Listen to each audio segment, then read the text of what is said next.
रोमीहरूलाई पावलको पत्र अध्याय 1। म पावल यीशु ख्रिस्टको दास प्रेरित हुनलाई बोलाइएको र परमेश्वरको त्यस सुसमाचारको निम्ति अलग गरिएको हुँ, जुन सुसमाचार उहाँले अघिबाटै आफ्ना अगमवक्ताद्वारा पवित्र धर्मशास्त्रमा प्रतिज्ञा गर्नुभएको थियो। यो सुसमाचार परमेश्वरका पुत्रको विषयमा हो, जसको जन्म शरीर अनुसार दाउदको वंशबाट भएको थियो। यीशु ख्रिस्ट हाम्रा प्रभु मरेकाहरूबाट पुनरुत्थान भएर पवित्रताको आत्मा अनुसार शक्तिमा परमेश्वरका पुत्र ठहरिनुभयो। उहाँका नाउँको खातिर विश्वासद्वारा आउने आज्ञा पालन सबै जातिहरूका बीचमा ल्याउनलाई हामीले उहाँद्वारा अनुग्रह र प्रेरितको काम पाएका छौँ। तिमीहरू पनि तिनीहरू सँगसँगै यीशु ख्रिस्टका हुन बोलाइएका छौ। रोममा भएका तिमीहरू सबै परमेश्वरका प्रियहरू जो सन्त हुनलाई बोलाइएका छौ, तिमीहरूलाई परमेश्वर हाम्रा पिता र प्रभु यीशु ख्रिस्टबाट अनुग्रह र शान्ति। सर्वप्रथम म मेरा परमेश्वरलाई यीशु ख्रिस्टद्वारा तिमीहरू सबैका निम्ति धन्यवाद चढाउँछु, किनकि तिमीहरूका विश्वासको कुरा सारा संसारमा प्रचार भएको छ। म सम्पूर्ण हृदयले उहाँका पुत्रको सुसमाचार प्रचारमा उहाँको सेवा गर्दछु र परमेश्वर मेरो साक्षी हुनुहुन्छ कि कसरी म निरन्तर मेरा प्रार्थनामा तिमीहरूलाई याद गर्दछु। अनि यो माग्दछु कि कुनै किसिमले परमेश्वरको इच्छाद्वारा आखिरमा म तिमीहरू कहाँ आउन सफल हुन सकूँ, किनभने तिमीहरूलाई बलिया पार्नलाई केही आत्मिक वरदान तिमीहरूलाई दिन सकूँ भनेर म तिमीहरूलाई भेट्ने उत्कट इच्छा गर्दछु। यसरी तिमीहरूको र मेरो हाम्रो पारस्परिक विश्वासबाट हामी दुवैले एउटा अर्काबाट प्रोत्साहन पाउन सकौँ। भाइ हो, तिमीहरूलाई थाहा होस् भन्ने म चाहन्छु कि म तिमीहरूका र बाँकी अन्य जातिहरूका बीचमा पनि केही फल बटुल्न सकूँ भनेर तिमीहरूका आउने धेरै पल्ट इच्छा गरे, तर म अहिलेसम्म रोकिएको छु। ग्रीक होस् वा अरू असभ्य जाति, बुद्धिमान होस् वा निर्बुद्धि, सबैको म ऋणी छु।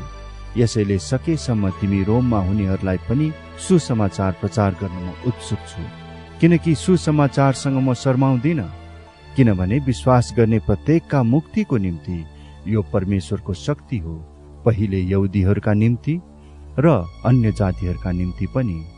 किनकि सुसमाचारमा परमेश्वरबाट आउने धार्मिकता प्रकट भएको छ।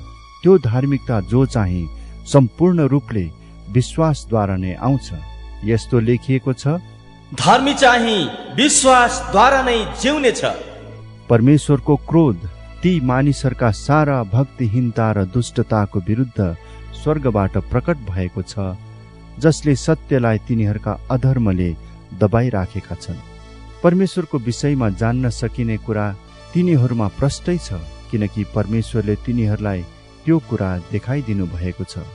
उहाँको अदृश्य गुण अर्थात् उहाँको अनन्त शक्ति र ईश्वरीय स्वभाव संसारको सृष्टिदेखि नै बनाइएका थोकहरूमा छर्लङ्गै देखिएको छ।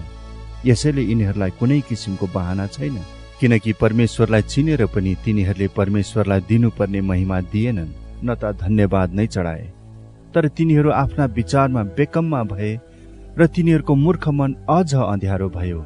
बुद्धिमान छु भन्ने दाबी गरे तापनि तिनीहरू मूर्खै भए र तिनीहरूले विनाशी मानिस, चराचुरुङ्गी, चारखुट्टे जनावर र घस्रने जीवहरूका मूर्तिका रूपसँग अविनाशी परमेश्वरको महिमा साटफेर गरे।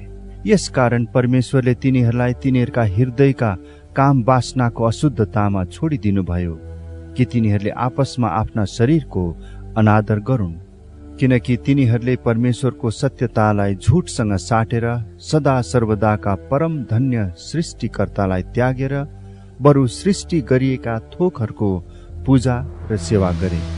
यसै कारण परमेश्वरले तिनीहरूलाई लाज मर्दो कामुकताको निम्ति छोडिदिनु भयो।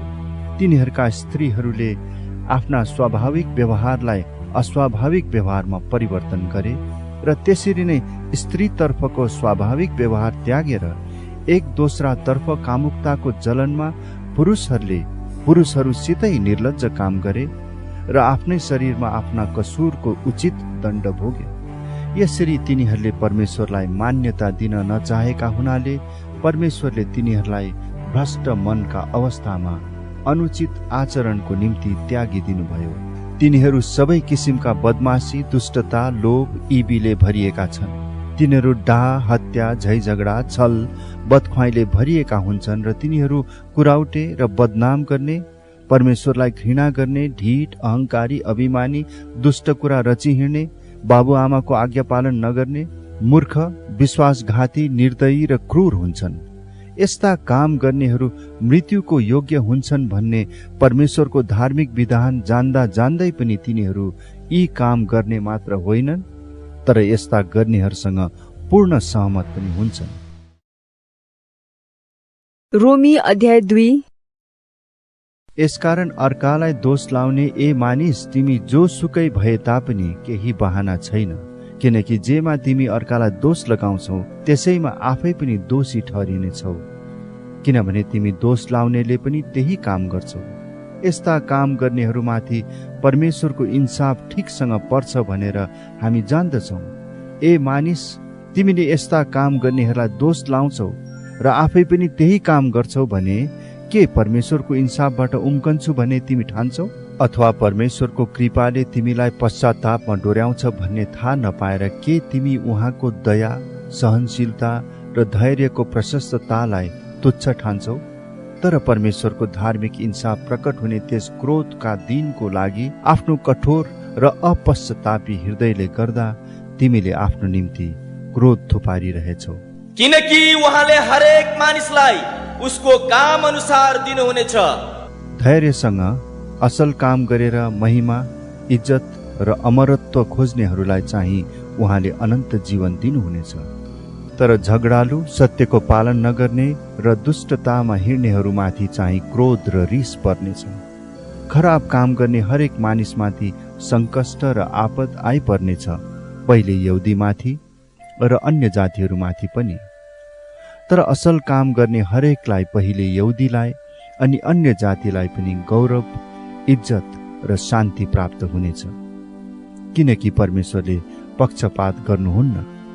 सबै जसले व्यवस्था बिना पाप गरेका छन् तिनीहरू व्यवस्था बिना नै नष्ट पनि हुनेछन्, र व्यवस्था मुनि रहेर पनि पाप गर्नेहरूको इन्साफ व्यवस्थाद्वारा नै हुनेछ। किनकि व्यवस्था शून्यहरू परमेश्वरको सामुन्ने धर्मी ठहरिँदैनन्, तर व्यवस्था पालन गर्नेहरू धर्मी ठहरिनेछन्। किनकि व्यवस्था नहुने अन्य जातिहरू स्वभावैले व्यवस्था अनुसारका काम गर्दछन् भने तिनीहरूको व्यवस्था नभए तापनि तिनीहरू आफ्ना निम्ति आफै व्यवस्था हुन्छन्। व्यवस्थाले चाहेका कुराहरू आफ्ना हृदयमा लेखेका तिनीहरू देखाउँछन् र तिनीहरूको आफ्नै विवेकले पनि गवाही दिन्छ र तिनीहरूका विचारहरूले कहिले तिनीहरूलाई दोस्याउँछन् र कहिले समर्थन गर्छन्। यो त्यस दिन हुनेछ जब परमेश्वरले मैले प्रचार गरेको सुसमाचार अनुसार येशू ख्रीष्टद्वारा मानिसहरूका गुप्त कुराको इन्साफ गर्नुहुनेछ। तर यदि तिमी यहुदी हुँ भन्ने व्यवस्थामा भर परेर परमेश्वरसँगको सम्बन्धमा घमण्ड गर्दछौ र उहाँको इच्छा जान्दछौ र व्यवस्थाबाट सिकाइएका उत्तम कुराहरू मन्जुर गर्दछौ, तर यदि तिमीलाई यो निश्चय छ कि तिमी अन्धाको अगुवा हौ, अन्धकारमा हुनेहरूका निम्ति ज्योति हौ, मूर्खहरूलाई सुधार्छौ, अपरिपक्वहरूलाई शिक्षा दिन्छौ, किनभने व्यवस्थामा नै सम्पूर्ण बुद्धि र सत्यता प्राप्त गरेका छौ। यसरी जब तिमी अरूहरूलाई सिकाउँछौ त के आफूलाई चाहिँ सिकाउँदैनौ? जब तिमी चोरीको विरुद्धमा प्रचार गर्छौ के तिमी आफै चाहिँ चोरी गर्छौ? तिमी जसले व्यभिचार नगर भनी भन्छौ के तिमी आफै व्यभिचार गर्छौ? तिमी जो मूर्तिहरू घिनाउँछौ के तिमी आफै मन्दिरहरू लुट्छौ? तिमी जो व्यवस्थामा घमण्ड गर्दछौ के व्यवस्था उल्लङ्घन गरेर परमेश्वरको अनादर गर्छौ? किनभने लेखिएको छ, अन्य जातिहरूका बीचमा परमेश्वरको नाउँ तिमीहरूद्वारा नै निन्दित भएको छ। व्यवस्था पालन गर्दछौ भने त खतनाबाट साँच्चै लाभ हुन्छ, तर व्यवस्था उल्लङ्घन गर्दछौ भने त तिम्रो खतना बेखतना हुन्छ। यदि शरीरमा बेखतना भएकोले व्यवस्थाका धार्मिक विधान पालन गर्दछ भने के त्यसको बेखतना खतना नै गनिने छैन र? तब शरीरमा खतना नभएर पनि व्यवस्था चाहिँ पालन गर्नेहरूले लिखित व्यवस्था भएका र खतना पनि भएका तिमीहरू व्यवस्था उल्लङ्घन गर्नेहरूलाई दोषी ठहराउँछन्। बाहिरी रूपले मात्र यहुदी हुने चाहिँ साँचो यहुदी होइन। त्यसरी नै साँचो खतना पनि बाहिरी र शारीरिक कुरा होइन। यहुदी त्यो हो जो भित्री रूपले यहुदी हो र साँचो खतना चाहिँ हृदयको कुरो हो। यो आत्मिक कुरा हो, लिखित व्यवस्थाको कुरा होइन। यस्तो मानिसको प्रशंसा मानिसहरूबाट होइन तर परमेश्वरबाट हुन्छ। रोमी अध्याय 3। अब यहुदीलाई के फाइदा छ त, अथवा खतनाको के मोल? हर प्रकारले यसमा ज्यादै लाभ छ। सर्वप्रथम त परमेश्वरको बाणी यहुदीहरूलाई सुम्पिएको हो। यदि तिनीहरूमध्ये कसैले विश्वास गरेनन् भने के भयो त? के तिनीहरूको अविश्वासले परमेश्वरको विश्वास योग्यतालाई रद्द तुल्याउँछ र? त्यसो नहोस्। परमेश्वर सत्य र हरेक मानिस झुटो ठहरियोस्, जस्तो लेखिएको छ, तपाई आफ्ना वचनमा ठीक ठहरिनुहोस् र इन्साफ हुँदा तपाई विजयी हुनुहोस्। तर हाम्रो अधार्मिकताले परमेश्वरको धार्मिकतालाई प्रकाशमा ल्याउँछ भने हामी के भनौँ? के परमेश्वरको क्रोध हामी माथि आइपर्दा उहाँले अन्याय गर्नुहुन्छ? म मानिसले जस्तै तर्क गर्दछु, कदाचित होइन। त्यसो भए परमेश्वरले संसारको इन्साफ कसरी गर्न सक्नुहुन्थ्यो र? तर यदि मेरो झुटले गर्दा परमेश्वरको सत्यता उहाँकै महिमाको निम्ति प्रशस्त हुन्छ भने किन पापी झैं इन्साफमा परिरहेको छु? त्यसो भए असल होस् भनेर खराबी नै किन नगर्ने त? कोही मानिसहरूले हामी त्यसै भन्छौँ भनी हामीलाई निन्दापूर्ण दोष लाउँछन्। तिनीहरूको दोषारोपण न्यायसङ्गतै छ। उसो भए के हामी यहुदीहरू अझ असल छौँ त? अवश्य छैनौँ।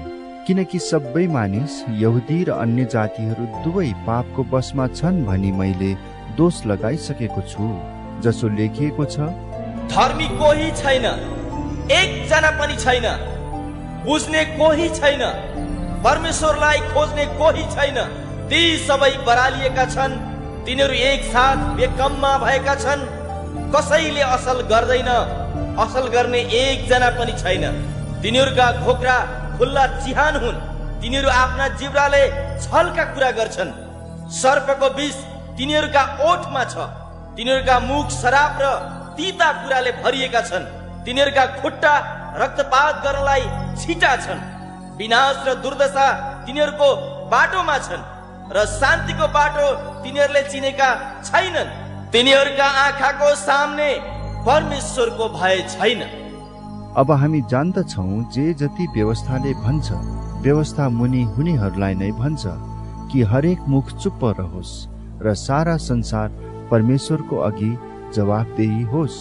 यसै कारण व्यवस्थाको कर्मले कोही प्राणी उहाँको दृष्टिमा धर्मी ठहरिने छैन, किनकि व्यवस्थाद्वारा नै पापको चेतना हुन्छ।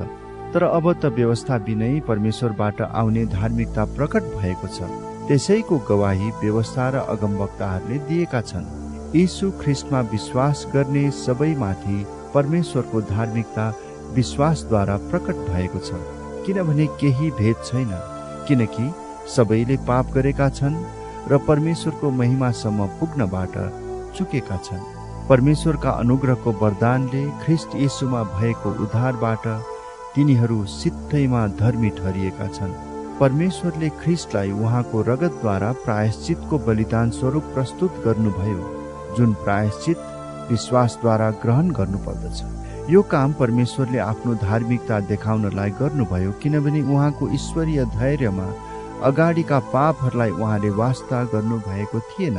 परमेश्वर आफै धर्मी हुनुहुन्छ र यीशुमा विश्वास राख्नेहरूलाई उहाँले धर्मी ठहराउनुहुन्छ भन्ने कुरा प्रमाण गर्नलाई उहाँले वर्तमान समयमा यो गर्नुभयो। तब हाम्रो घमण्ड कहाँ गयो? त्यसको त ठाउँ नै छैन। कुन सिद्धान्तमा यसो गर्ने त? यो कर्मको सिद्धान्तद्वारा हुने? कदाचित होइन। यो त विश्वासको सिद्धान्तबाट मात्र हुन सक्छ। यसकारण व्यवस्थाका कर्महरूको पालन बिना विश्वासद्वारा नै मानिस धर्मी ठहरिन्छ भनी हामी ठान्छौँ। के परमेश्वर केवल यहुदीहरूकै मात्र परमेश्वर हुनुहुन्छ र? के उहाँ अन्य जातिहरूका परमेश्वर हुनुहुन्न? उहाँ अन्य जातिहरूका पनि परमेश्वर हुनुहुन्छ। किनकि परमेश्वर एउटै हुनुहुन्छ। उहाँले खतनावाललाई तिनीहरूका विश्वासको आधारमा र खतना नभएकालाई तिनीहरूको विश्वासद्वारा धर्मी ठहराउनुहुन्छ। तब के हामी यही विश्वासद्वारा व्यवस्थालाई रद्द गर्ने? कदाचित होइन। बरु हामीहरू त व्यवस्थालाई कायम पो राख्छौँ। रोमी अध्याय 4। अब शरीर अनुसारका हाम्रा पुर्खा अब्राहमको सम्बन्धमा हामी के भनौँ त? यदि अब्राहम कामद्वारा धर्मी ठहरिएका भए उनलाई घमण्ड गर्ने केही ठाउँ रहने थियो, तर परमेश्वरको अगाडि त होइन, किनकि पवित्र शास्त्रले के भन्छ? अब्राहमले परमेश्वरमाथि विश्वास गरे र त्यो उनको निम्ति धार्मिकता गनियो। अब काम गर्नेले जुन ज्याला पाउँछ त्यो दान होइन, तर त्यो उसको पाउने हक हो। जसले कर्म चाहिँ गर्दैन तर भक्तिहीनलाई धर्मी ठहराउनु हुने परमेश्वरमाथि भरोसा राख्दछ, त्यस्तो मानिसको विश्वास धार्मिकता गनिन्छ।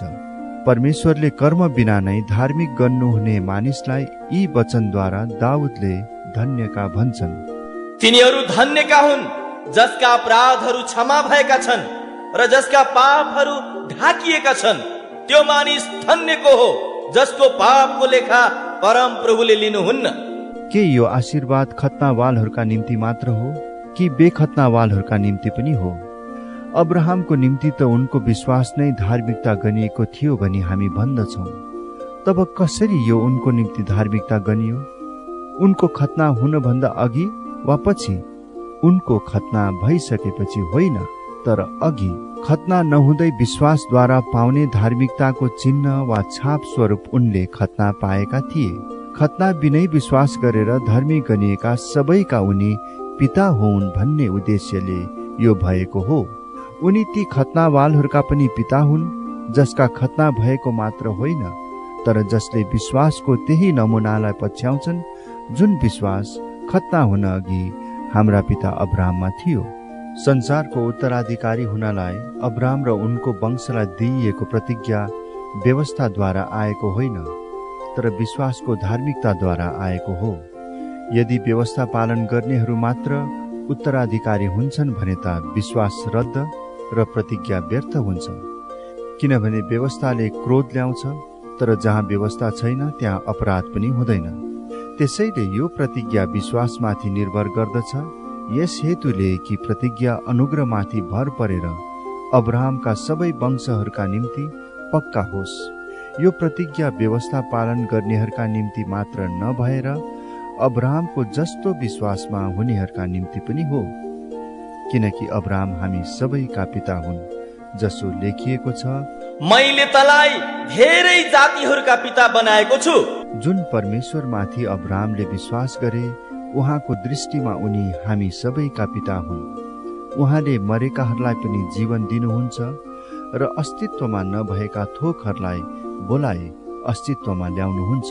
तेरा सन्तान पनि यस्तै असंख्य हुनेछन् भनेर परमेश्वरले भन्नुभए अनुसार आशा पटक्कै नहुँदा पनि अब्राहमले आशा राखी विश्वास गरे र यसरी उनी धेरै जातिहरूका पिता बने।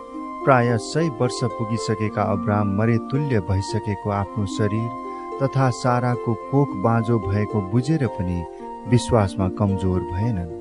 परमेश्वरको प्रतिज्ञा बारे कुनै शङ्काले उनलाई डगमगाउन सकेन, तर आफ्नो विश्वासमा दरिलो भएर उनले परमेश्वरलाई महिमा दिए।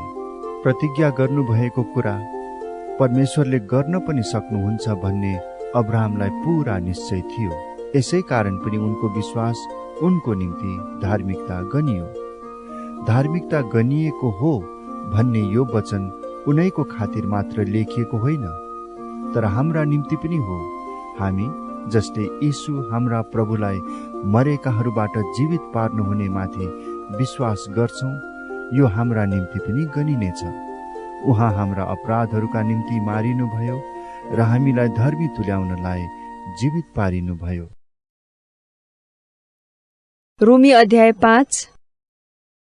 यसै कारण विश्वासद्वारा धर्मी ठहरिएर हाम्रा प्रभु येशू ख्रीष्टद्वारा परमेश्वरसँग हाम्रो मिलाप भएको छ।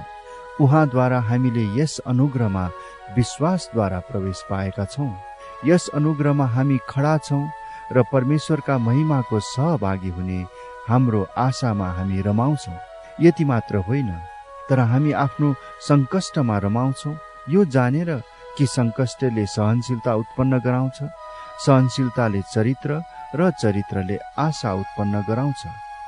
आशाले हामीलाई निराशा गराउँदैन, किनकि हामीलाई दिइएका पवित्र आत्माद्वारा परमेश्वरको प्रेम हाम्रा हृदयमा खनाइएको छ, किनकि हामी दुर्बल हुँदा नै ख्रिस्ट अधर्मीहरूका निम्ति ठिक समयमा मर्नुभयो।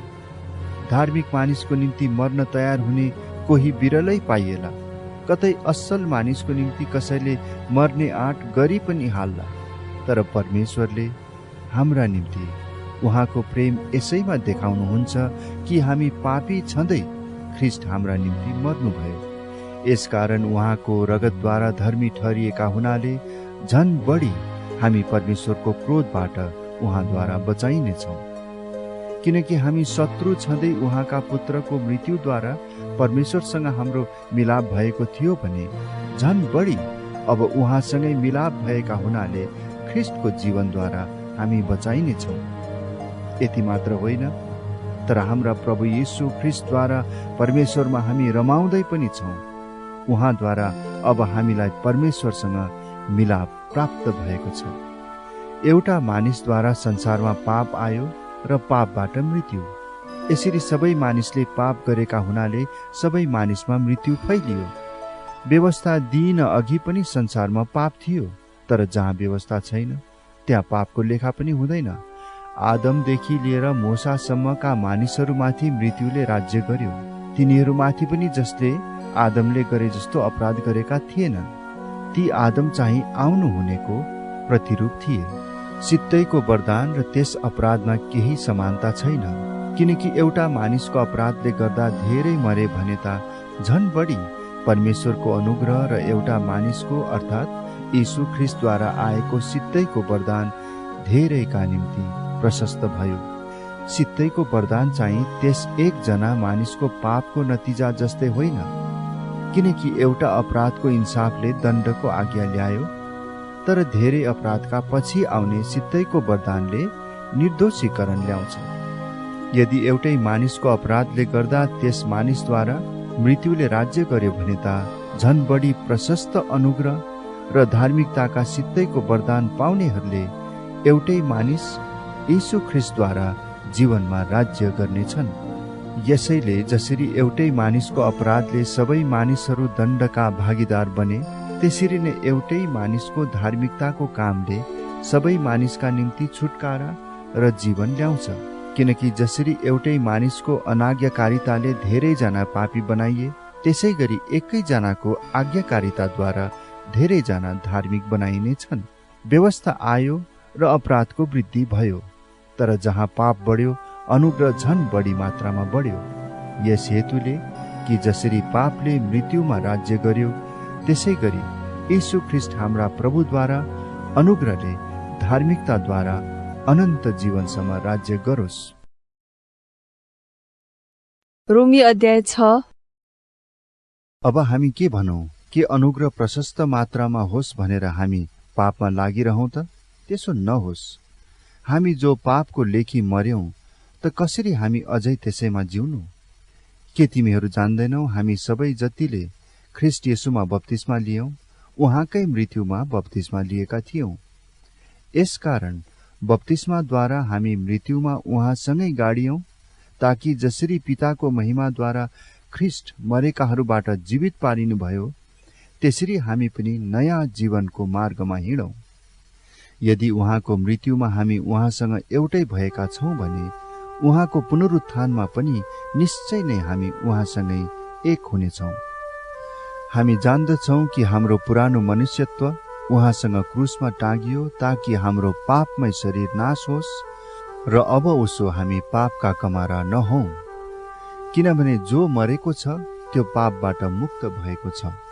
तर यदि हामी ख्रिस्टसँग मरेका छौं भने त उहाँसँग जिउने पनि छौं भन्ने विश्वास गर्दछौं। हामी जान्दछौं कि ख्रिस्ट मरेकाहरूबाट जीवित भएर फेरि मर्नुहुने छैन। अब उसो उहाँमाथि मृत्युको राज्य हुँदैन।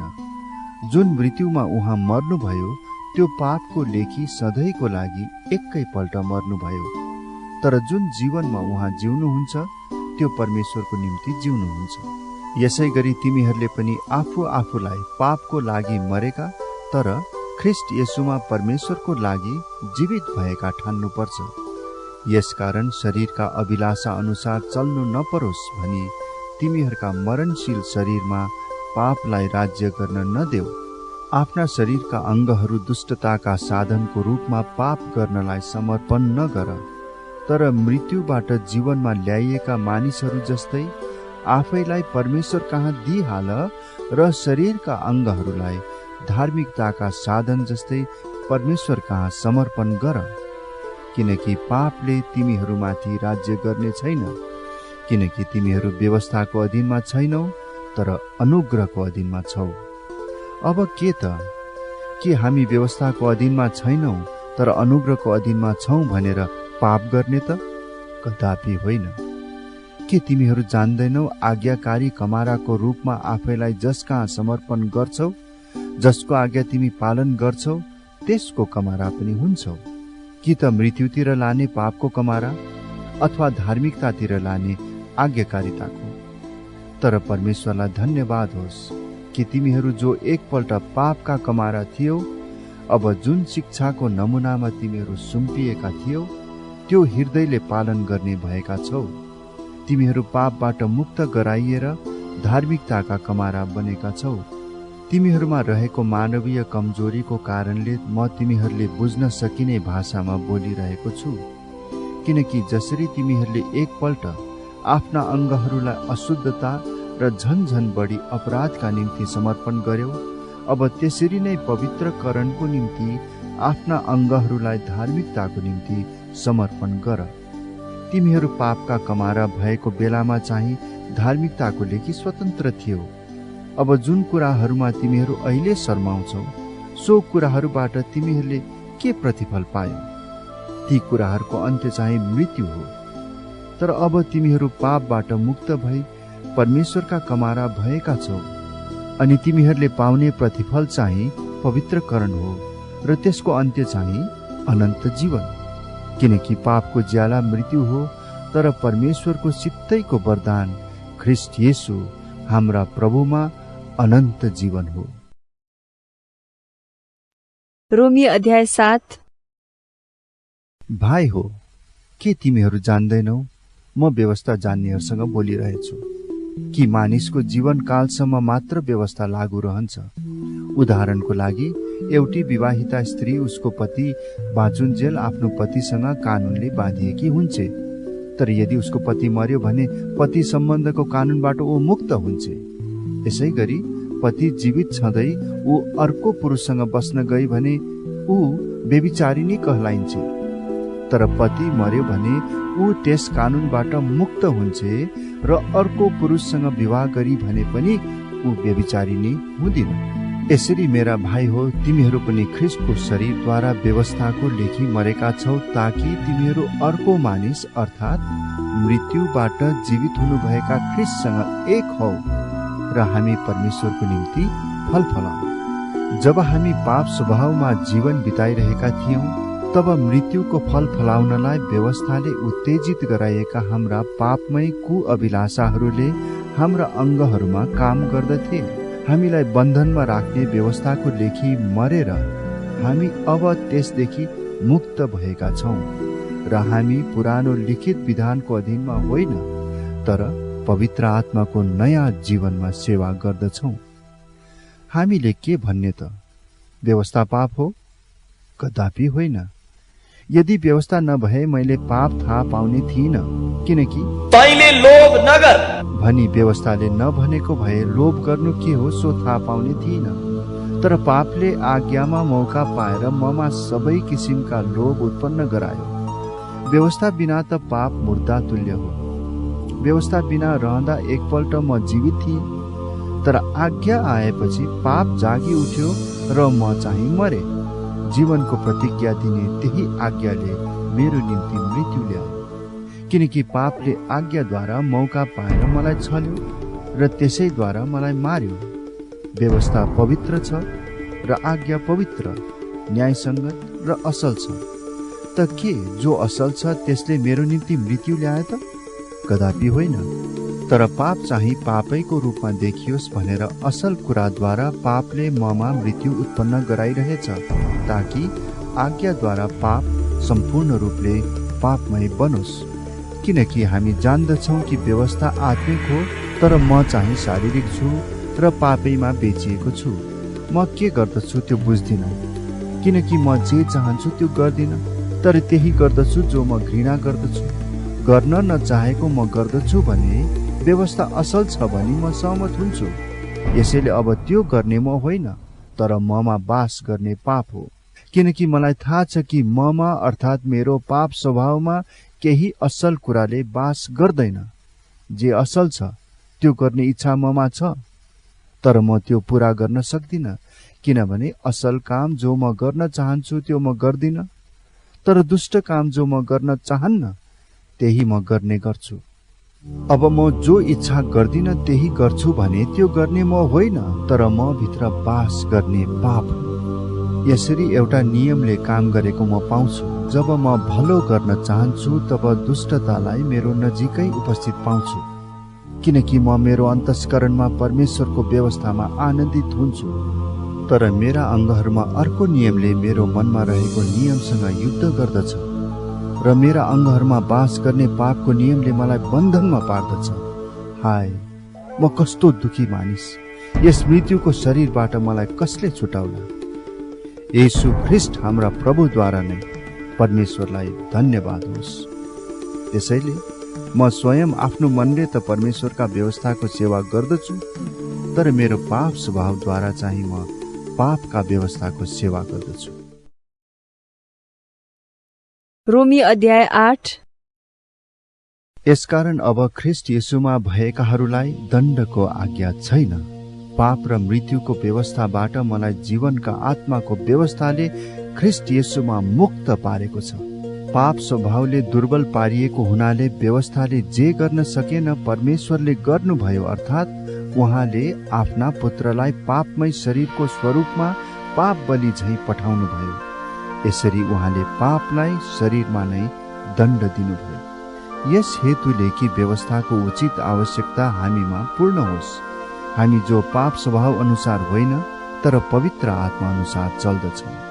किनभने पाप स्वभाव अनुसार चल्नेहरूले शरीरका कुरामा मन लगाउँछन्, तर आत्मा अनुसार चल्नेहरूले आत्माका कुरामा मन लगाउँछन्। किनभने पाप स्वभावमा मन लगाउनु चाहिँ मृत्यु हो, तर पवित्र आत्मामा मन लगाउनु जीवन र शान्ति हो। किनभने पापमय शरीरतिर लागेको मन चाहिँ परमेश्वरप्रति शत्रुता हो। परमेश्वरका व्यवस्थाको अधीनमा त्यो हुँदैन, न त त्यो कहिले हुन सक्छ। पाप स्वभावको वशमा हुनेहरूले परमेश्वरलाई प्रसन्न पार्न सक्दैनन्। यदि साँच्चै परमेश्वरका आत्मा तिमीहरूमा बास गर्नुहुन्छ भने तिमीहरू पाप स्वभावमा होइन तर पवित्र आत्मामा हुन्छ। तर कुनै मानिसमा ख्रीष्टका आत्मा हुनुहुन्न भने त त्यो उहाँको हुँदै होइन। यदि ख्रीष्ट तिमीहरूमा हुनुहुन्छ भने पापको कारणले तिमीहरूका शरीर मरेका भए तापनि तिमीहरूका आत्मा धार्मिकताको कारणले जिउँदा हुन्छन्। तर यदि यीशुलाई मरेकाबाट जीवित पार्नु हुनेका आत्मा तिमीहरूमा बास गर्नुहुन्छ भने ख्रीष्ट येशूलाई मरेकाबाट जीवित पार्नु हुनेले नै तिमीहरूमा बास गर्नुहुने उहाँका आत्माद्वारा तिमीहरूका मरणशील शरीरलाई पनि जीवन दिनुहुनेछ। यसैले त भाइ हो, पाप स्वभाव अनुसार जिउनलाई हामी पाप स्वभावप्रति बाध्य छैनौँ। किनकि पाप स्वभाव अनुसार जिउँछौ भने तिमीहरू मर्छौ, तर यदि पवित्र आत्माद्वारा शरीरका कार्यहरू तिमीहरूले निर्मूल पार्यौ भने तिमीहरू जिउनेछौ। किनभने सबै जो परमेश्वरका आत्माले डोर्याइएका हुन्छन् तिनीहरू नै परमेश्वरका सन्तान हुन्। किनभने फेरि डरमा पर्नलाई दासत्वको आत्मा तिमीहरूले पाएका छैनौ, तर तिमीहरूले धर्मपुत्र हुने आत्मा पाएका छौ। यसैले जब हामी परमेश्वरलाई अब्बा पिता भनी पुकार्छौँ त्यो चाहिँ हामी परमेश्वरका सन्तान हौ भनी पवित्र आत्माले हाम्रो आत्मासँग गवाही दिनुभएको हो। र सन्तान हौ भने त उत्तराधिकारी पनि हो, परमेश्वरका उत्तराधिकारी र ख्रीष्टसँग साझै उत्तराधिकारी। यदि उहाँसँग दुःख भोग्छौँ भने त हामी उहाँसँगै महिमित पनि हुनेछौँ। म विचार गर्दछु कि हामीमा जुन महिमा प्रकट गरिनेछ त्यससँग वर्तमान समयका कष्टहरू तुलना गर्न योग्य छैनन्। सृष्टि बडो उत्कण्ठाले परमेश्वरका पुत्रहरू प्रकट हुने कुराको प्रतीक्षा गर्छ। सृष्टि व्यर्थताको वशमा पारियो, त्यसको आफ्नै इच्छाले होइन, तर उहाँको इच्छाले, जसले त्यसलाई वशमा पार्नुभयो, यसै आशामा कि सृष्टि त्यसको आफ्नै विनाशको बन्धनबाट मुक्त गराइनेछ र त्यसले पनि परमेश्वरका सन्तानको महिमित स्वतन्त्रता प्राप्त गर्नेछ। हामी जान्दछौँ सारा सृष्टि अहिलेसम्म एकसाथ प्रसव वेदनाको आर्तनाद गरिरहेछ।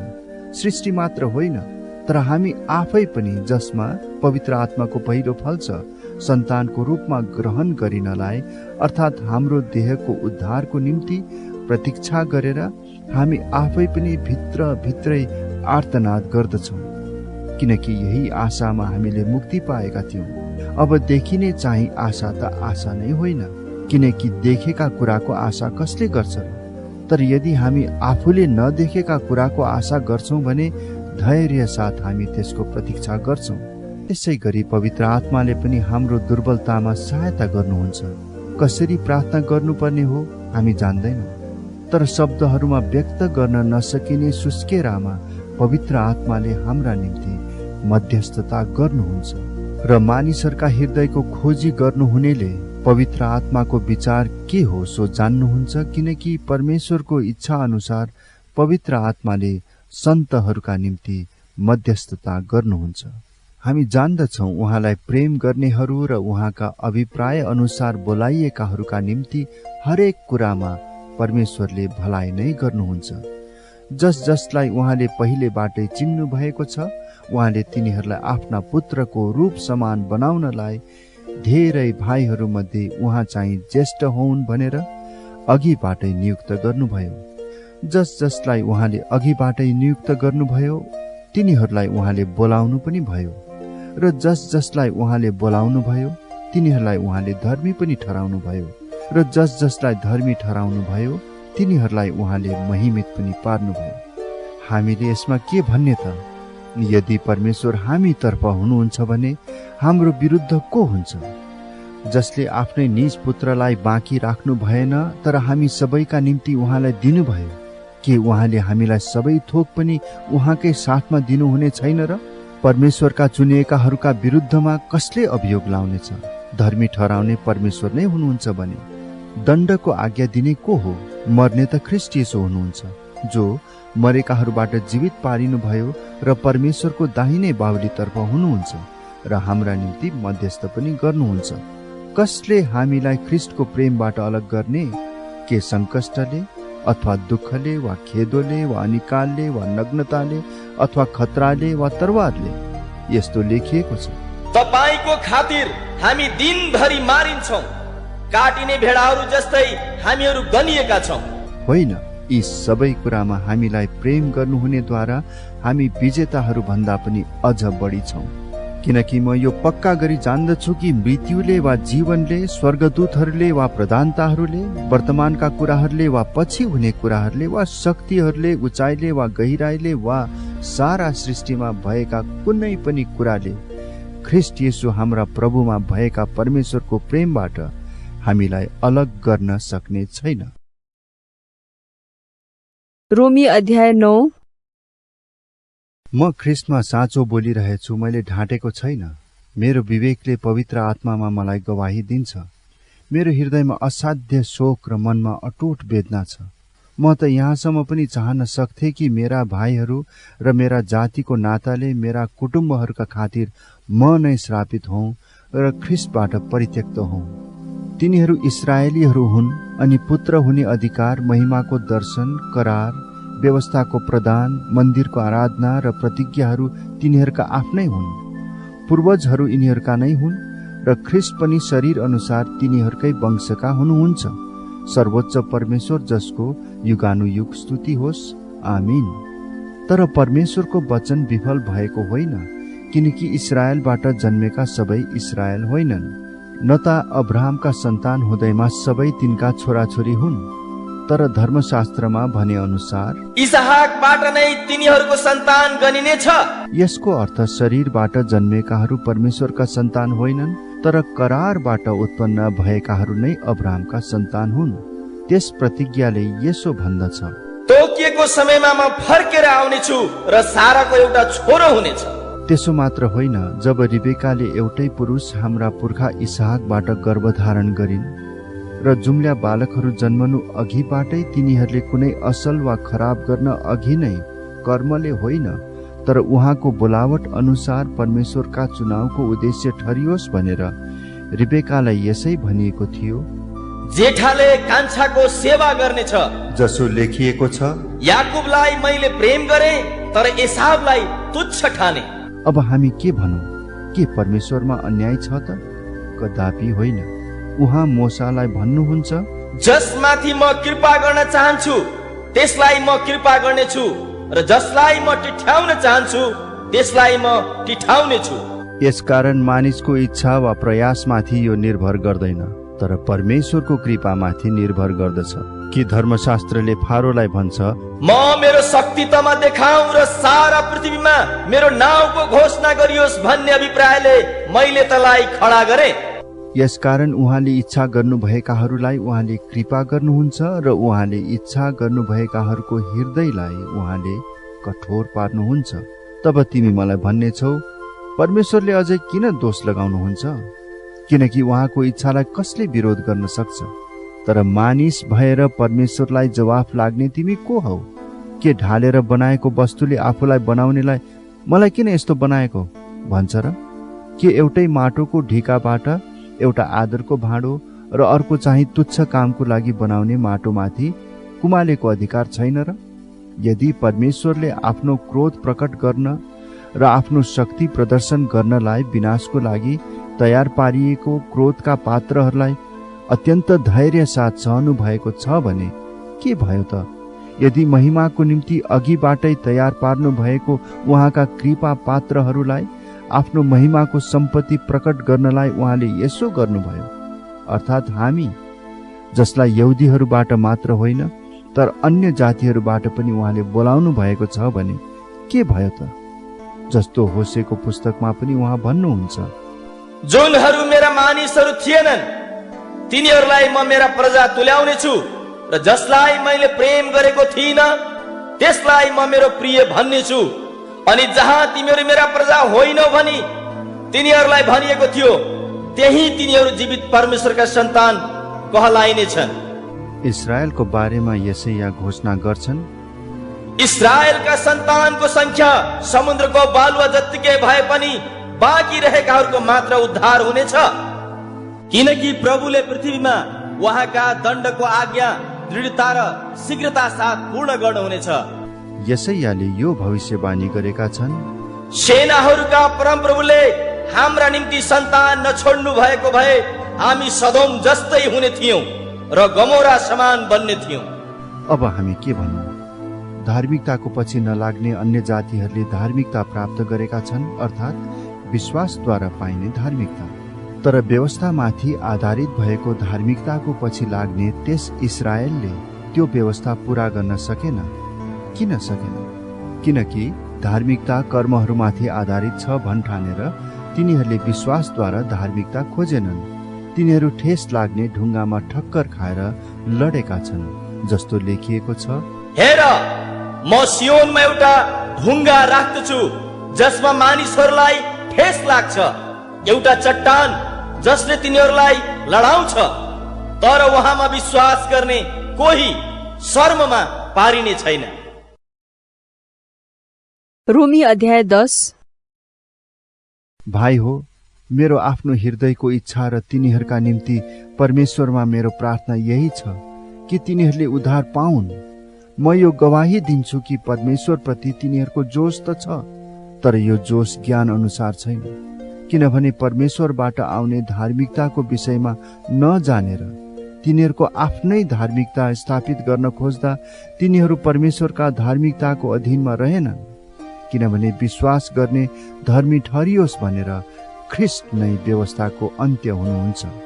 मोसा लेख्छन्, व्यवस्थामा आधारित भएको धार्मिकता पालन गर्ने मानिस त्यसैबाट जिउनेछ, तर विश्वासमाथि आधारित भएको धार्मिकताले यसो भन्छ, मन मनमा यसो नभन स्वर्गमा को उक्लने, अर्थात् ख्रिस्टलाई तल ल्याउनलाई, वा आफ्नो मनमा यसो पनि नभन पातालमा को ओर्लने, अर्थात् मरेकाहरूबाट ख्रिस्टलाई माथि ल्याउनलाई।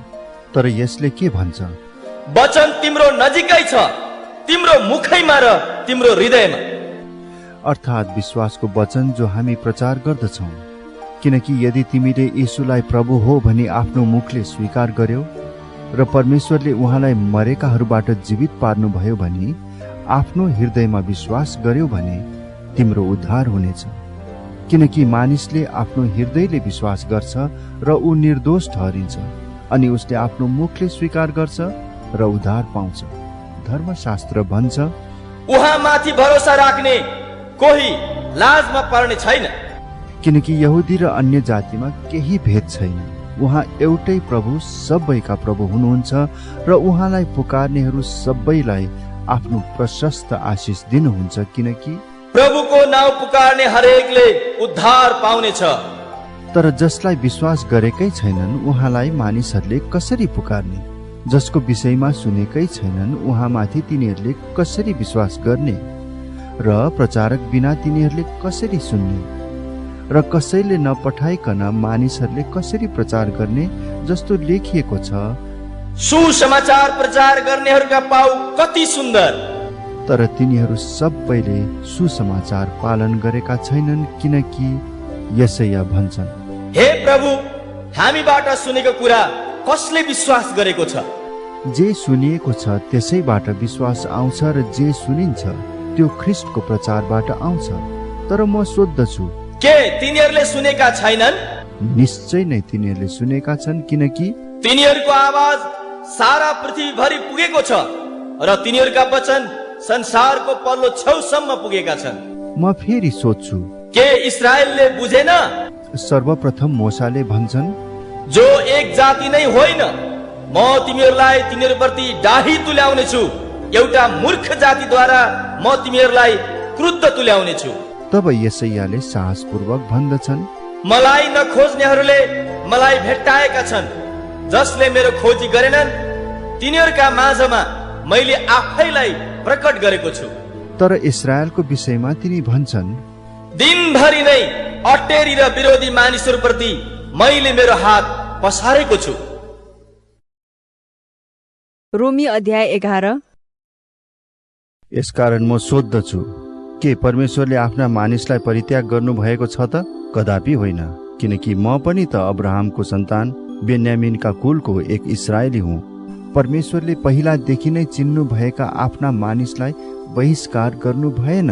के एलियाको विषयमा पवित्र शास्त्रले भनेको कुरा तिमीहरू जान्दैनौ? उनले इस्राएलको विरुद्धमा परमेश्वरसँग कसरी बिन्ती गर्दछन्, हे प्रभु, तिनीहरूले तपाईका अगमवक्ताहरूलाई मारेका छन्, तपाईका वेदीहरू भत्काइदिएका छन् र म मात्र एक्लै छोडिएको छु र तिनीहरू मेरो प्राणको खोजीमा छन्। तर उनलाई परमेश्वरको उत्तर के छ? बालको सामने घुँडा नटेक्ने 7,000 मानिसहरू मैले आफ्नो निम्ति राखेको छु। यसै गरी यस वर्तमान समयमा पनि अनुग्रहद्वारा चुनिएकाहरूको एक बाँकी भाग छ। तर अनुग्रहबाट हो भने यो कर्मको आधारमा होइन, नत्र त अनुग्रह अझ अनुग्रह नै रहने थिएन। तब के इस्राएलले जे खोजेको थियो त्यो पाउन असफल भयो, तर चुनिएकाहरूले त्यो प्राप्त गरे। अरू सबै चाहिँ कठोर बने, जस्तो लेखिएको छ, परमेश्वरले तिनीहरूलाई चेतनाहीन आत्मा दिनुभएको छ, यस्ता आँखा दिनुभएको छ जसले नदेखुन् र यस्ता कान जसले नसुनुन्, र आजको दिनसम्म पनि तिनीहरू यस्तै छन्। र दाउद भन्छन्, तिनीहरूको भोज पासो र धराप बनोस्, एउटा भड्खालो र तिनीहरूलाई बदला दिने कुरो होस्। तिनीहरूका आँखा नदेख्नलाई धमिला होन् र तिनीहरूका ढाड सधैँ कुप्रा भइरहन्। यसकारण म सोध्दछु, के लोट्नलाई तिनीहरूले ठक्कर खाएका हुन्? कदापि होइन। तर इस्राएलको अपराधद्वारा अन्य जातिहरूमा मुक्ति आएको छ, ताकि इस्राएल पनि मुक्तिको निम्ति डाही बनोस्। अब यदि तिनीहरूको अपराध संसारको निम्ति सम्पत्ति र तिनीहरूको असफलता चाहिँ अन्य जातिहरूका निम्ति सम्पत्ति हुने हो भने त तिनीहरूको पूर्ण समावेश झन् कति अर्थपूर्ण होला। अब तिमी अन्य जातिहरूलाई भनिरहेछु, अन्य जातिहरूको प्रेरित भएको हुनाले म मेरो सेवालाई महत्त्व दिँदछु, यस आशामा कि मेरो आफ्नै यहुदी जातिलाई डाही बनाउन सकूं र ती मध्ये कसै कसैलाई बचाउन सकूं। किनकि यदि तिनीहरूको बहिष्कार हुँदा संसारको निम्ति मिलाप भयो भने के तिनीहरूको पुनःग्रहण मृत्युबाट जीवन पाएको समान होइन र? यदि मुछेको पिठोको एक अंश प्रथम भेटीको रूपमा अर्पण गरिएको छ भने समस्त ढिका पवित्र हुन्छ। यदि जरा पवित्र छ भने हाँगाहरू पनि पवित्र हुन्छन्। तर यदि कुनै हाँगाहरू काटिएर असल जैतुनको जराको रस भण्डारमा सहभागी हुनलाई तिमी एक जंगली जैतुन भएर पनि तिनीहरूको ठाउँमा कलमी बाँधियो भने ती हाँगाहरूका सामु घमण्ड नगर। यदि घमण्ड नै गर्नु हो भने यो याद राख कि जरालाई थाम्ने तिमी होइनौ, तर जराले पो तिमीलाई थाम्छ। तिमी भन्ने छौ म कलमी बाँधिन सकु भनेर नै हाँगाहरू काटिएका थिए। ठिकै हो, तिनीहरूको अविश्वासले गर्दा नै हाँगाहरू काटिएका हुन्। तिमीहरू चाहिँ तिम्रो विश्वासले मात्र खडा छौ। घमण्ड नगर, तर श्रद्धापूर्ण भए राख। किनभने यदि परमेश्वरले स्वाभाविक हाँगाहरूलाई बाँकी राख्नु भएन भने त तिमीलाई पनि बाँकी राख्नु हुने छैन। यसकारण परमेश्वरको दया र कठोरतालाई ध्यानमा राख। पतन भएकाहरूमाथि कडा व्यवहार तर उहाँकै दयामुनि रहिरह्यो भने तिमीलाई परमेश्वरको दया देखाइनेछ, नत्रता तिमी पनि काटिनेछौ। तिनीहरू पनि अविश्वासमा ढिठ भएर बसेनन् भने त कलमी बाँधिनेछन्, किनभने परमेश्वरले तिनीहरूलाई फेरि पनि कलमी बाँध्न सक्नुहुन्छ। किनभने यदि तिमी प्राकृतिक जंगली जैतुन भएर पनि काटियो र प्रकृतिको विरुद्ध एउटा असल जैतुनको बोटमा कलमी बाँधियो भने त यी प्राकृतिक हाँगाहरू आफ्नै निज जैतुनकै रूपमा झन कति बढी कलमी बाँधिएलान्। भाइ हो, आफ्नै अभिमानमा तिमीहरू बुद्धिमान हुन खोज्छौ कि भनेर तिमीहरू यो रहस्य बुझ भन्ने म चाहन्छु कि अन्य जातिहरूको संख्या पूर्ण नभएसम्म इस्राएलीहरूको एक अंशमा कठोरता आएको छ। यसरी सारा इस्राएलको उद्धार हुनेछ जस्तो लेखिएको छ। उद्धारक सियोनबाट आउनुहुनेछ, उहाँले याकुबबाट अधर्म हटाउनु हुनेछ अनि तिनीहरूसँग मेरो करार यही हुनेछ, जब म तिनीहरूका पाप हरण गर्नेछु। सुसमाचारको हिसाबले त तिनीहरू तिमीहरूका खातिर परमेश्वरका शत्रुहरू हुन्, तर चुनावको हिसाबले चाहिँ पूर्वजहरूका खातिर तिनीहरू प्रियहरू हुन्। किनभने परमेश्वरका वरदान र बोलावट अटल छन्। किनकि जसरी तिमीहरू पनि एकपल्ट परमेश्वरको आज्ञा पालन नगर्नेहरू थियौ, तर अब तिनीहरूको अनाज्ञाकारिताले गर्दा तिमीहरूले कृपा पाएका छौ। तिमीहरूलाई कृपा देखाइएकोले गर्दा तिनीहरूले पनि कृपा प्राप्त गरून् भनी तिनीहरू अहिले अनाज्ञाकारी भएका छन्। किनभने परमेश्वरको कृपा सबै मानिसहरूमाथि होस् भनेर उहाँले सबैलाई अनाज्ञाकारितामा नै सुम्पनु भएको छ। आहा, परमेश्वरको वैभव र बुद्धि र ज्ञान कति गहिरो, उहाँका इन्साफहरू कति अगम र उहाँका मार्ग बुझ्न नसकिने। किनभने प्रभुको मनलाई कसले जानेको छ, अथवा उहाँको सल्लाहकार को भएको छ, अथवा कसले उहाँलाई कुनै उपहार दिएको छ र परमेश्वरले उसलाई फिर्ता दिनु परोस्। किनकि सबै थोक उहाँबाट, उहाँद्वारा र उहाँकै निम्ति हुन्। उहाँलाई नै सदा सर्वदा महिमा होस्। आमीन। रोमी अध्याय 12। यसकारण भाइ हो, परमेश्वरको कृपालाई ध्यानमा राखी म तिमीहरूलाई अनुरोध गर्दछु कि तिमीहरूको आत्मिक उपासनाको रूपमा आफ्ना शरीरलाई पवित्र र परमेश्वरलाई ग्रहण योग्य हुने जिउँदो बलिको रूपमा अर्पण गर। यस संसारको ढाँचामा नचल, तर आफ्नो मनमा नयाँ भई पूर्ण रूपले परिवर्तित हो र परमेश्वरको असल, ग्रहण योग्य र सिद्ध इच्छा के हो त्यो तिमीहरूले जाँच्न सक। किनभने मलाई दिइएको अनुग्रहद्वारा तिमीहरू मध्ये हरेकलाई म आग्रह गर्दछु, जसले आफूलाई जस्तो सम्झनु पर्छ त्यसभन्दा बढी नसम्झोस्, तर परमेश्वरले हरेकलाई दिनुभएको विश्वासको नाप बमोजिम सन्तुलित विचारले सोचोस्। किनकि जसरी हाम्रो एउटै शरीरमा धेरै अङ्ग हुन्छन्, तर सबै अङ्गहरूको एउटै काम हुँदैन, त्यसरी नै हामी जो धेरै छौँ हामी पनि ख्रिस्टमा एउटै शरीर हौँ र प्रत्येक एक अर्काका अङ्ग हौँ। हामीलाई दिइएको अनुग्रह अनुसार अलग अलग वरदानहरू हामी प्रयोग गरौँ।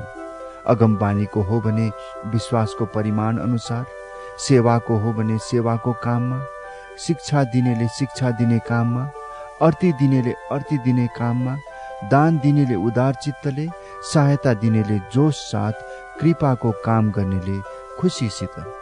प्रेम निष्कपट होस्। जुन कुरा खराब छ त्यसलाई घृणा गर, जुन कुरा असल छ त्यसमा लागिरह। भ्रातृ प्रेमसँग एक अर्कालाई प्रेम गर, आफूलाई भन्दा बढी अरूलाई आदर गर, जोशमा पछि नहट, पवित्र आत्मामा प्रज्वलित हो, प्रभुको सेवा गर्दै रहो। आफ्नो आशामा आनन्द गर, सङ्कष्टमा धैर्य धारण गर, प्रार्थनामा निरन्तर लागिरहो। सन्तहरूको खाँचोमा सहायता देऊ, अतिथि सत्कार कायम राख। तिमीहरूको खेदो गर्नेहरूलाई आशीर्वाद देऊ, न सराप। आनन्द गर्नेहरूसँग आनन्द गर, रुनेहरूसँग रो। एक अर्कासँग मिलेर बस, अभिमानी नहो, तर नम्रहरूसँग सङ्गत गर, कहिले अहङ्कारी नहो। कसैलाई खराबको सट्टा खराब नगर। जुन कुरा सबै मानिसहरूका दृष्टिमा आदरणीय छ तिनमा ध्यान देऊ। हुन सक्छ भने सकेसम्म सबैसँग शान्तिमा बस। प्रिय हो, आफैले कहिले बदला नलेऊ, तर परमेश्वरको क्रोधमा छोडिदेऊ, किनभने लेखिएको छ, बदला लिने काम मेरो हो, म नै बदला लिनेछु। परमप्रभु भन्नुहुन्छ, बरु तिम्रो शत्रु भोकाएको छ भने त्यसलाई खुवाओ, त्यो तिर्खाएको छ भने त्यसलाई पानी देऊ। त्यसो गर्नाले तिमीले त्यसको टाउकोमा आगोको भोङ्रो थुपार्नेछौ। खराबीबाट पराजित नहो, तर खराबीलाई भलाइले जित। रोमी अध्याय 13। हरेक व्यक्ति शासन गर्ने प्रशासकहरूका अधीनमा बसोस्। परमेश्वरबाट आएको अधिकार बाहेक अरू कुनै अधिकार हुँदैन। जुन प्रशासकहरू छन् ती परमेश्वरबाटै नियुक्त भएका हुन्। यसकारण प्रशासकहरूका विरुद्धमा खडा हुनेले परमेश्वरबाट नियुक्त भएकाहरूको विरोध गर्छ र जसले विरोध गर्छन् तिनीहरूले दण्डको आज्ञा पाउनेछन्। किनभने सुकर्मको निम्ति होइन, तर कुकर्मको निम्ति शासकहरूको डर मानिन्छ। के तिमी प्रशासकहरूको डरमा रहन चाहँदैनौ? त्यसो भए असल काम गर र तिमीलाई तिनीबाट प्रशंसा मिल्नेछ, किनकि तिम्रो भलाइको निम्ति तिनी परमेश्वरका सेवक हुन्। तर यदि तिमी खराबी गर्छौ भने डर मान, किनभने तिनले तरवार व्यर्थमा भिर्दैन। खराब काम गर्नेमाथि परमेश्वरको दण्ड ल्याउने तिनी परमेश्वरका सेवक हुन्। यसकारण परमेश्वरको दण्डबाट बच्नलाई मात्र होइन, तर विवेकको निम्ति पनि तिमी तिनका अधीनमा रहनुपर्छ। यसै कारणले पनि तिमी कर तिर्दछौ, किनकि प्रशासकहरू यसै कामको निम्ति निरन्तर लागिरहेका परमेश्वरका सेवक हुन्। तिर्नुपर्ने कुरा सबैलाई तिर, कर तिर्नुपर्नेलाई कर, महसुल तिर्नुपर्नेलाई महसुल, आदर गर्नुपर्नेलाई आदर, इज्जत गर्नुपर्नेलाई इज्जत गर। आपसमा प्रेम गर्नु बाहेक कसैको केही कुरामा ऋणी नहो, किनकि आफ्नो छिमेकीलाई प्रेम गर्नेले व्यवस्था पूरा गरेको हुन्छ। तैले व्यभिचार नगर, तैले हत्या नगर, तैले चोरी नगर, तैले लोभ नगर। यी आज्ञाहरू बाहेक र अरू जति आज्ञा छन् ती सबैको सारांश यसै आज्ञामा पाइन्छ, अर्थात् तैले आफ्नो छिमेकीलाई आफूलाई जस्तै प्रेम गर। प्रेमले छिमेकीको खराबी गर्दैन, यसकारण प्रेम गर्नु नै व्यवस्था पूरा गर्नु हो। यस बाहेक यो वर्तमान समय कस्तो छ सो तिमीहरूलाई थाहा छ। अब निन्द्राबाट बिउजने ठिक बेला आइपुगेको छ, किनकि हामीले पहिले विश्वास गरेको भन्दा अहिले हाम्रो मुक्ति अझ नजिक छ।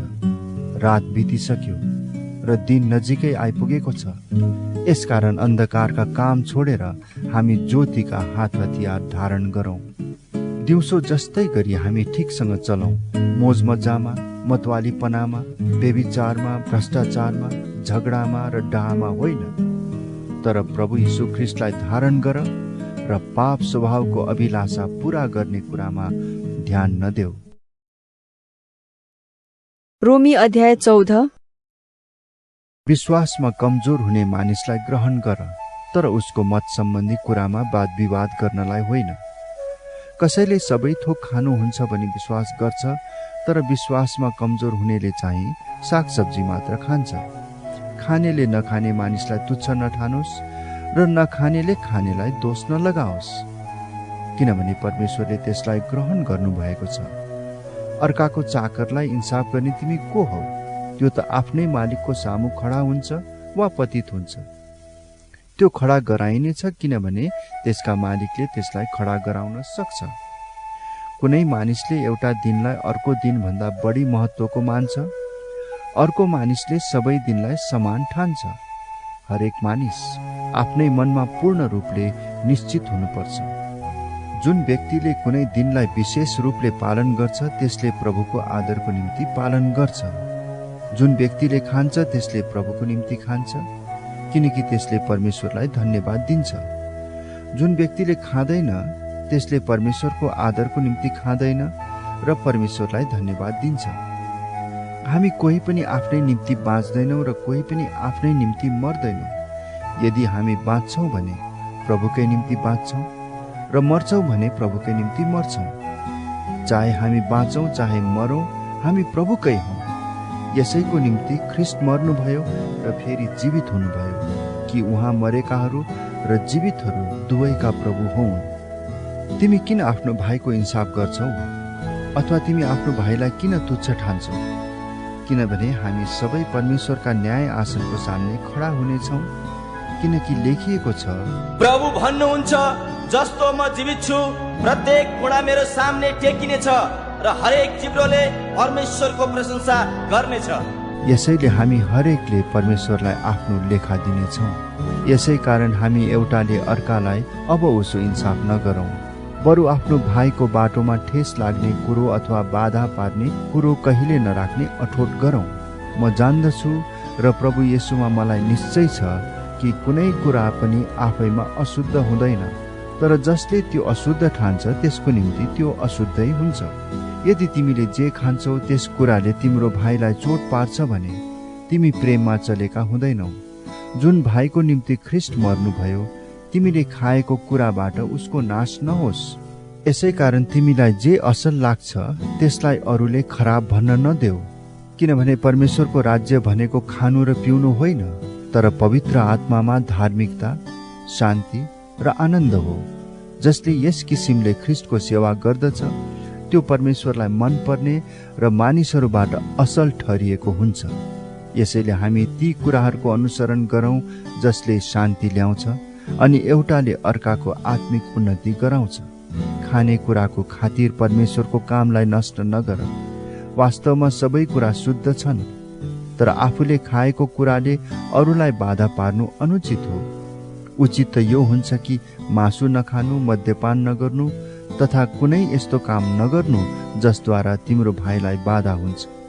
तिमीमा भएको विश्वास परमेश्वर र तिम्रो बीचमा राख। धन्यको हो त्यो मानिस जसले आफूले उचित ठहराएका कुराको कारणले आफैलाई दोषी ठहराउनु पर्दैन। तर कसैले शङ्का गरेर केही खायो भने त्यो दोषी ठहर्छ, किनकि उसले विश्वास साथ खाएको छैन। विश्वासबाट उत्पन्न नभएको कुनै पनि कुरा पाप हो।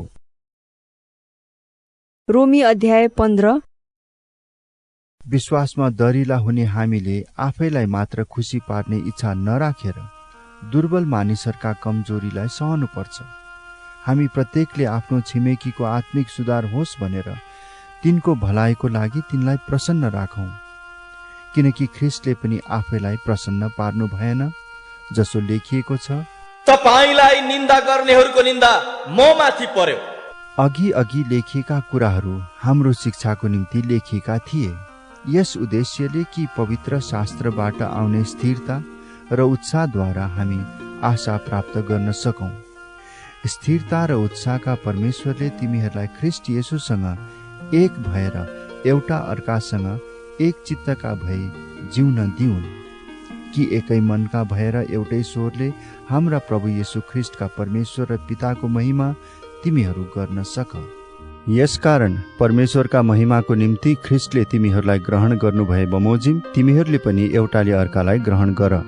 म तिमीहरूलाई भन्दछु, हाम्रा पूर्वजहरूलाई दिएका प्रतिज्ञाहरूको पुष्टि गर्नका निम्ति परमेश्वरको सत्यतालाई प्रकट गर्न ख्रिस्ट खतना भएकाहरूको दास बन्नुभयो। यस हेतुले कि अन्य जातिहरूले उहाँका कृपाको निम्ति परमेश्वरको महिमा गरून्, जस्तो लेखिएको छ, यसै कारण अन्य जातिहरूका बीचमा म तपाईको प्रशंसा गर्नेछु र तपाईको नामको स्तुति गाउनेछु।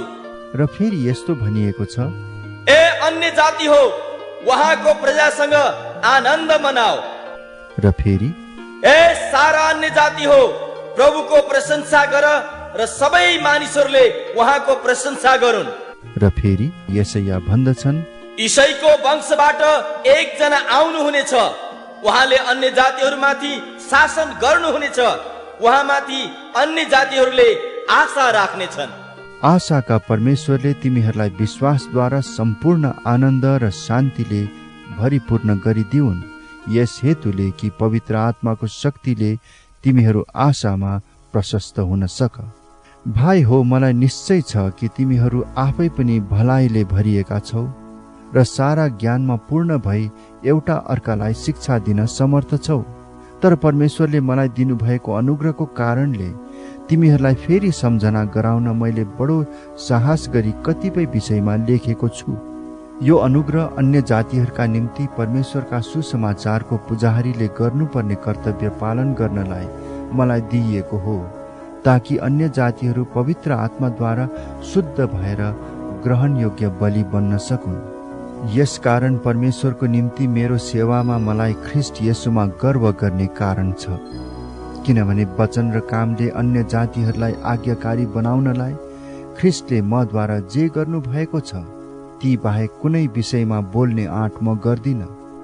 यो काम चिन्हहरू र आश्चर्य कर्महरूको शक्तिले र पवित्र आत्माको शक्तिद्वारा मैले गरेको छु। यसरी मैले यरुशलेमदेखि लिएर इल्लुरिकनसम्मै चारैतिर ख्रिस्टको सुसमाचार सम्पूर्ण रूपले प्रचार गरेको छु। अरू मानिसले बसालेको जगमाथि घर नबनाऊ भनेर ख्रिस्टको नाउँ नलिएको ठाउँमा सुसमाचार प्रचार गर्ने उत्कट इच्छा मैले राखेको छु। जस्तै यसो लेखिएको छ, उहाँको विषयमा जसलाई कहिल्यै भनिएको छैन तिनीहरूले उहाँलाई देख्नेछन्, र उहाँको विषयमा जसले कहिल्यै सुनेका छैनन् तिनीहरूले बुझ्नेछन्। यसै कारण नै हो म तिमीहरूका आउनलाई धेरै पल्ट रोकिएको छु।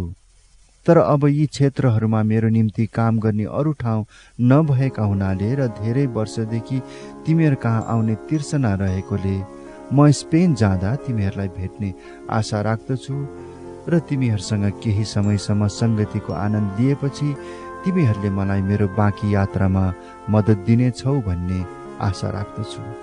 तर अब सन्तहरूलाई सहायता पुर्याउन म यरुशलेम जाँदैछु, किनकि यरुशलेममा हुने सन्तहरूमा जो गरिब छन् तिनीहरूका निम्ति माकेडोनिया र अखैयाका मण्डलीहरूले केही भेटी दिएका छन्। यो भेटी यिनीहरूले खुसी साथ जम्मा गरेका थिए र साँच्चै नै यिनीहरू तिनीहरूका ऋणी पनि छन्, किनकि यदि अन्य जातिहरू तिनीहरूका आत्मिक आशिषहरूमा सहभागी भएका छन् भने यिनीहरूले पनि सांसारिक आशिषहरूद्वारा तिनीहरूको सेवा गर्नुपर्छ। यसकारण यो काम सिद्ध्याएर तिनीहरूका निम्ति उठेको यो चन्दा सुम्पिसकेपछि म तिमीहरू कहाँ भएर स्पेन जानेछु र म जान्दछु म तिमीहरू कहाँ आउँदा ख्रिस्टका आशिषको परिपूर्णतामा आउनेछु।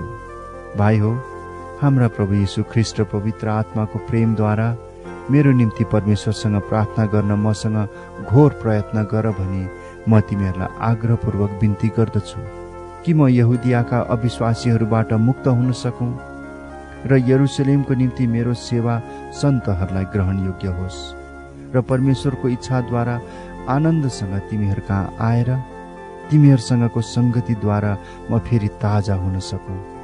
शान्तिका परमेश्वर तिमीहरू सबैसँग रहून्। आमेन। रोमी अध्याय 16। किंक्रियामा भएको मण्डलीकी धर्मसेविका हाम्री बहिनी फिबीको प्रशंसा तिमीहरूको समक्ष गर्दछु। म तिमीहरूलाई निवेदन गर्दछु कि सन्तहरूलाई सुहाउने किसिमले तिनलाई प्रभुमा ग्रहण गर र तिनलाई चाहिएको कुनै पनि सहायता तिनलाई देऊ, किनकि तिनी आफैले धेरैको र मेरो पनि सहायता गरेकी छिन्। प्रिस्का र अकिलास ख्रिस्ट येशूमा मेरा सहकर्मीहरूलाई अभिवादन। तिनीहरूले मेरो निम्ति आफ्ना जीवन संकष्टमा हाले। तिनीहरूलाई मैले मात्र होइन तर अन्य जातिका मण्डलीहरू जम्मैले पनि धन्यवाद दिन्छन्। तिनीहरूको घरमा भएको मण्डलीलाई अभिवादन देऊ। मेरा प्रिय इपेनितसलाई जो ख्रिस्टको निम्ति एसियाको पहिलो विश्वासी हुन् अभिवादन देऊ। मरियमलाई जसले तिमीहरूका बीचमा घोर परिश्रम गरिन्, तिनलाई अभिवादन देऊ। एन्ड्रोनिकस र युनियस मेरा आफन्तहरू र मेरा सङ्गी कैदीहरूलाई अभिवादन भनिदेऊ।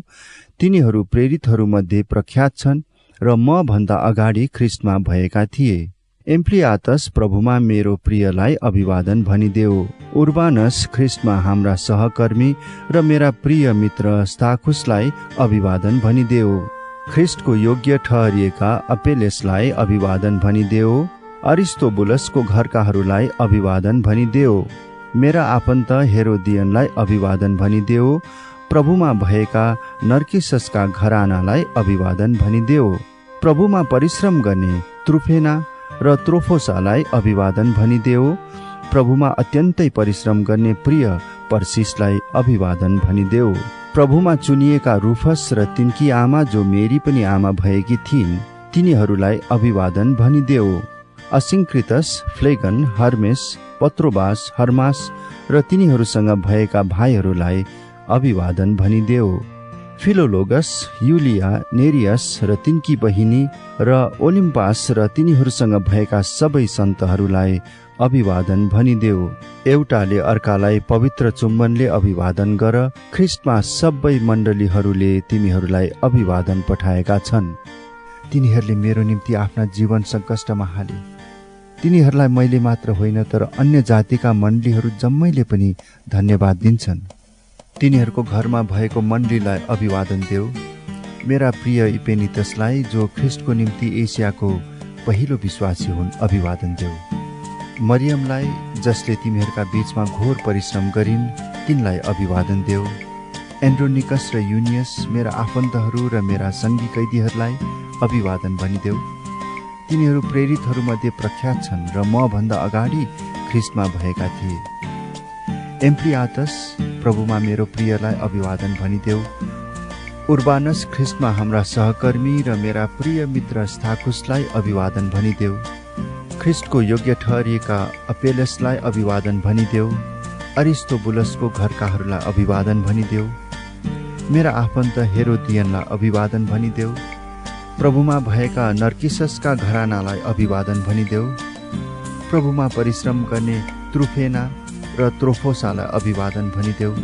प्रभुमा अत्यन्तै परिश्रम गर्ने प्रिय पर्सिसलाई अभिवादन भनिदेऊ। प्रभुमा चुनिएका रुफस र तिनकी आमा जो मेरी पनि आमा भएकी थिइन्, तिनीहरूलाई अभिवादन भनिदेऊ। असिंक्रितस, फ्लेगन, हर्मेस, पत्रोबास, हर्मास र तिनीहरूसँग भएका भाइहरूलाई अभिवादन भनिदेऊ। फिलोलोगस, युलिया, नेरियस र तिनकी बहिनी र ओलिम्पास र तिनीहरूसँग भएका सबै सन्तहरूलाई अभिवादन भनिदेऊ। एउटाले अर्कालाई पवित्र चुम्बनले अभिवादन गर। ख्रिस्टमा सबै मण्डलीहरूले तिमीहरूलाई अभिवादन पठाएका छन्। भाइ हो, म तिमीहरूलाई आग्रहपूर्वक बिन्ती गर्दछु कि तिमीहरूलाई सिकाइएको धर्म सिद्धान्तको विरुद्धमा फुट र बाधा विघ्न सृष्टि गर्नेहरूलाई नजर राख र तिनीहरूबाट अलग्गै बस। किनभने यस्ताहरूले ख्रिस्ट हाम्रा प्रभुको निम्ति होइन तर आफ्नै पेटको निम्ति सेवा गर्दछन् र तिनीहरूको मिठो मिठो बोली र कुराले सिधा साधाहरूका हृदयलाई धोका दिन्छन्।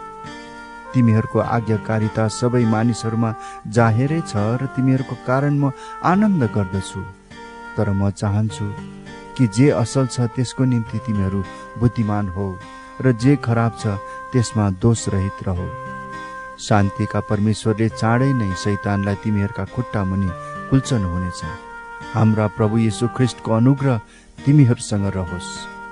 तिमोथी मेरा सहकर्मी र मेरा आफन्तहरू लुकियस, यासोन र सोसिपात्रोसले तिमीहरूलाई अभिवादन पठाएका छन्। यो चिठी लेख्ने म तर्तियसले प्रभुमा तिमीहरूलाई अभिवादन पठाउँदैछु। मेरा मेजबान र सारा मण्डलीलाई सत्कार गर्ने गायसले अभिवादन पठाएका छन्। तिमीहरूलाई अभिवादन छ। सहरका कोषाध्यक्ष इरास्तस र भाइ क्वार्टसले तिमीहरूलाई अभिवादन पठाएका छन्। हाम्रा प्रभु येशू ख्रिस्टको अनुग्रह तिमीहरूसँग रहोस्। आमीन। अब उहाँलाई जसले तिमीहरूलाई मेरो सुसमाचार र येशू ख्रिस्टका विषयको प्रचार अनुसार सुदृढ गराउन सक्नुहुन्छ, त्यस रहस्यको प्रकाश बमोजिम जो युग युगदेखि गुप्त रहेको थियो तर अब अनन्तका परमेश्वरको आज्ञा अनुसार अगमवक्ताहरूका लेखाइद्वारा प्रकट गरिएको र जनाइएको छ। यस हेतुले कि सबै जातिहरूले विश्वास गरून् र आज्ञा पालन गरून्। अद्वितीय सर्वज्ञानी परमेश्वरलाई येशू ख्रिस्टद्वारा सदा सर्वदा महिमा होस्। आमीन।